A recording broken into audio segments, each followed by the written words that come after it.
আচ্ছা, ওনার কমেন্টসটা পড়ি। আমি চুলে মেহেদি দেওয়া ভালো না এটা নিয়ে একটা ভিডিও করছিলাম, সেখানে অনেকগুলো কমেন্টস করছে, তার মধ্যে এটা একটা। উনি কী লিখছে আমরা সবাই শুনি। কোনো কিছুই হয় না, সব কিছু বাদ দিয়ে ওনাদের কাছ থেকে হেয়ার ট্রিটমেন্ট নিয়ে আসেন টাকা দিয়ে, তাহলেই সব ভাবো যত সব। আপু শোনেন, আপনি আরও সুন্দর করে বলতে পারতেন, কিন্তু আপনার মেন্টালি যেমন আপনি ঠিক ওইভাবেই লিখছেন। অনেক আজে বাজেই তো লিখছেন, তার মধ্যে এটা আমি রিপ্লাই দিলাম। যাই হোক, চুলে রিবন্ডিং ক্যারাটিন মানে চুলের কোনো সার্ভিসই ভালো না, মানে হচ্ছে চুলে মেডিসিন লাগানোই যে খুব ভালো সুইটেবল একটা জিনিস তা না। মেডিসিনের অনেক সাইড ইফেক্ট হয়, যেহেতু এটা একটা কেমিক্যাল জাতীয় জিনিস, অবশ্যই তো সাইড ইফেক্ট হবে। এগুলো এগুলো না করাই ভালো।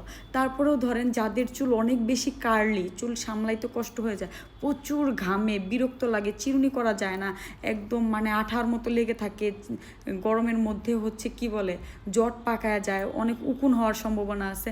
মূলত যাদের এরকম কার্লি হেয়ার বা নিগ্রোদের মতো একদম পেঁচানো পেঁচানো হেয়ার সার্ভিসগুলো তাদের জন্যই। কিন্তু আমরা ফ্যাশন হিসাবে নিয়ে সবাই কম বেশি এখন চুলে রিবর্নিং, ক্যারাটিন, বোটক্স, তারপরে হচ্ছে ডিপ শাইন এগুলো করি, কিন্তু এগুলো করাও আমাদের কারোর জন্যই সুইট না। আমি কোথাও বলি নাই যে আপনার আইসা আমার পার্লার থেকে এগুলো করে যান টাকা দিয়ে, মেহেদি লাগানোর চেয়ে এইগুলো করা ভালো। আমি এই ধরনের কথা বলি নাই। আমি সবাইকে বলতেছি মেহেদি না দিয়ে আপনারা হোমমেড প্রোটিন প্যাক দেন, সেইটা চুলের জন্য ভালো। আর আমি আপনাদেরকে হাতে পায়ে ধরে নিয়ে আসতেছি না যে আপনারা এসে এগুলো করেন টাকা দিয়ে। আর চুলে মেহেদি দেওয়াও ভালো না। চুলে মেহেদি দেওয়া কেন ভালো না? চুলে রেগুলার মেহেদি দিলে চুল ওয়াশ করার পরে দেখবেন চুলগুলো কেমন একটা ফুলে ফুলে আসে, চুলের সফটনেস চলে গেছে, সিল্কিনেস চলে গেছে, তারপর হচ্ছে চুলে একটা রুক্ষ রুক্ষ ভাব চলে আসছে। রেগুলার মেহেদি ইউজ করলে এই জিনিসটাই হয়।